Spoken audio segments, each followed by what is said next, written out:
Maligayang pagbabalik mga kasolid, kapapasok lang na balita, sana hindi totoo. Bad news for Team Casimiro. Naloko na, revelasyon ni Naoya Inoue. Iyan ang ating pag-uusapan mga kasolid. Para sa ating unang balita mga kasolid, matitinding revelasyon ng tinaguriang Japanese monster Naoya Inoue. Pagkatapos nga daw ng laban niya dito kay Marlon The Nightmare Tapales ay kaagad niyang isusunod itong sina Akhmadaliev.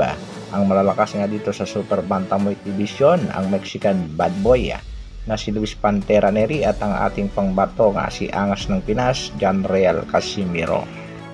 Kinumpirma nga yan mga kasolid nitong si Mr. Ohashi at mismo itong si Naoya Inoue na handa na siyang labanan itong si John Real Casimiro. May matinding banat nga itong si Naoya Inoue sa ating pangbatong si Angas ng Pinas. Ayon nga dito kay Naoya Inoue ay hindi naman daw malakas itong si Casimiro at mas malakas pa nga daw itong si Marlon The Nightmare Tapales dahil itong si Tapales ay hindi katulad ng paglalaro nitong si John Real Casimiro. Ayon nga sa Japanese monster ay mas maganda raw ang depensa nitong si Marlon Tapales kung ikukumpara dito kay Cuadro Alas General Casimiro. Napanood daw niya ito sa laban kontra Akhmadaliev. Naniniwala ang Japanese monster na mas mahirap kalaban ang Tapales kaysa kay Cuadro Alas General Casimiro. At hindi rin daw siya nangangamba sa sinasabing lakas ng Angas ng Pinas. Sa kasalukuyan nga daw ay ongoing pa rin ang negosasyon sa pagitan ng kanyang kampo at sa kampo nitong si Marlon Tapales, pero sinisigurado ng Japanese monster na matutuloy ang bakbakan na target niyang makuha ang undisputed ngayong taon na. Sa kabilang banda naman mga kasolid, isang kapapasok lang na balita at hindi nga maganda yan para sa Team Casimiro.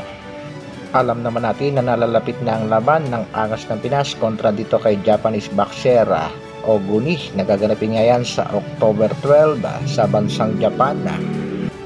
Pero isang hindi nga magandang balita ang ating nasagap lang. Kanina lamang yan mga kasolid na kung saan sa laban niya ng ating pangbato kontra dito kay Oguni ay hindi natin makikita dito itong si Stephen Lunas, Catman for Aces. Ang taong hindi umalis at hindi bumitaw sa oras ng kagipitan ng ating pangbatong si Alas at sa oras ng kanyang pangangailangan. Ang taong totoong sumuporta sa nag-iisang Angas ng Pinas, yan nga itong si Stephen Lunas, ang katman ng ating pangbato. Ano nga ba ang totoong dahilan? Ano nga ba ang totoong nangyari?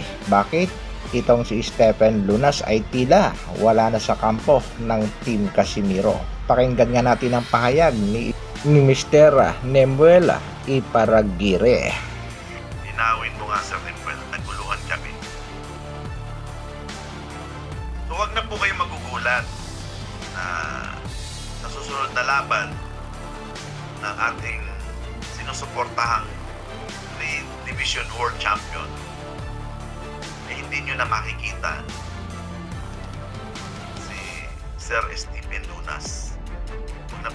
Sana lang ay hindi totoo ang balita at sana nga ay makita natin itong si Stephen Lunas sa laban ng ating pangbatong si Cuadro Alas General Casimiro na gaganapin sa bansang Japan sa October 12. Hanggang dito na lang muna mga kasolid. Isang like naman dyan at sa mga bagong mapapadaan sa aking munting channel, pa-subscribe naman. Maraming salamat sa patuloy na pagsuporta at panonood.